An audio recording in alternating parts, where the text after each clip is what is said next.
too short. But I'm gonna do it.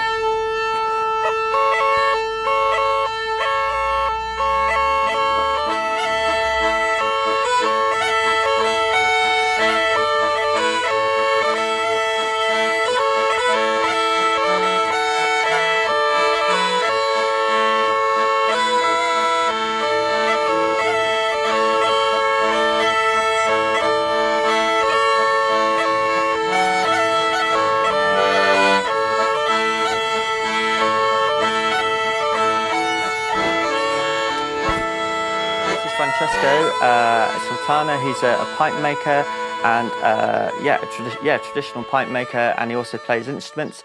And I've come to meet him here in Malta. This is my first trip abroad on this project, and Malta is really hot. To be honest, it's boiling and it's lovely. It's an amazing place. I've been around today looking around, but yeah, I'm here to chat about the music and the instruments. And so Francesco, how did you get into this? How did you get into making instruments like this and the music? So first of all, I started pretty much recently. So I'm 28 years old. I'm from the town of Rabat in Malta, and I'm a musician, mostly self-taught.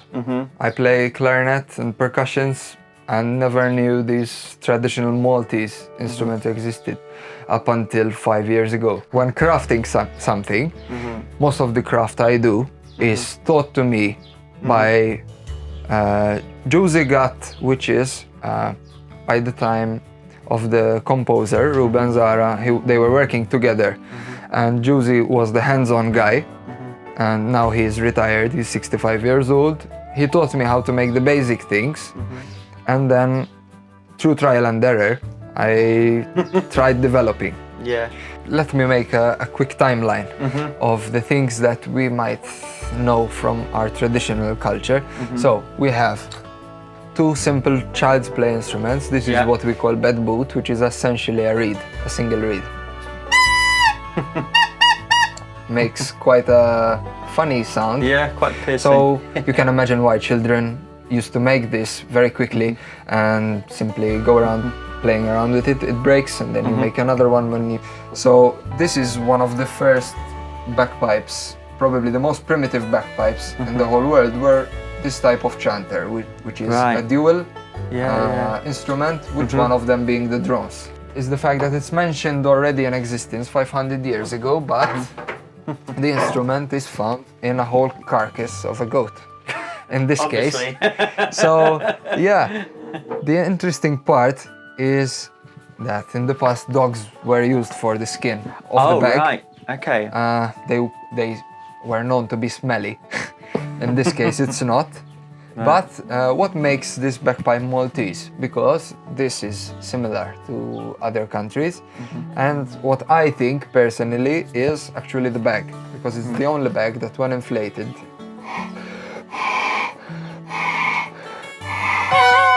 takes the shape of the whole thing and it actually comes alive, you know?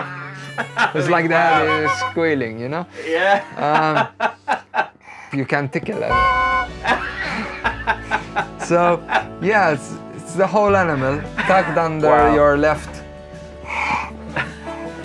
arm and squeezed. And if played, it will sound exactly like the other clarinet, but of course with an added drone. Yeah.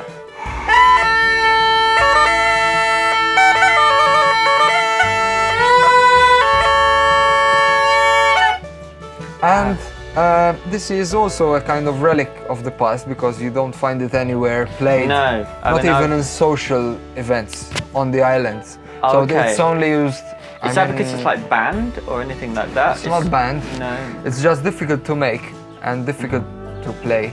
Yeah. It's temperamental. It might not play one day, might not play the next. It's primitive, so it might not be able to be played with other instruments such as the guitar or because of the harmonica. tuning. Because of the tuning. Now that the revival is kind of slowed down and almost dead, I came along discovering these instruments again, and now I would like to recreate something, but not so much to create interest in contemporary music type, but not even going traditionally, full traditionally, but something that can be assimilated to tradition, also with regards to the Mediterranean type of music. Okay. That cool. we don't have, so it's useless having these instruments alive as a relic and having nothing to play with them. So my main concern now that I know how to make them, and I've made my own instruments, I've made a couple simple instruments for other people, so you cannot actually consider me like a pipe maker, but now is the time to actually create music with them. Great. We'll see how that goes. Amazing. Well, it's been great to meet you, and we'll have a look at the stuff in a minute as well. And yeah, well, and maybe we'll play a tune in a bit. But thanks so much for meeting me, and yeah, great stuff. Thank you very much. Thank you.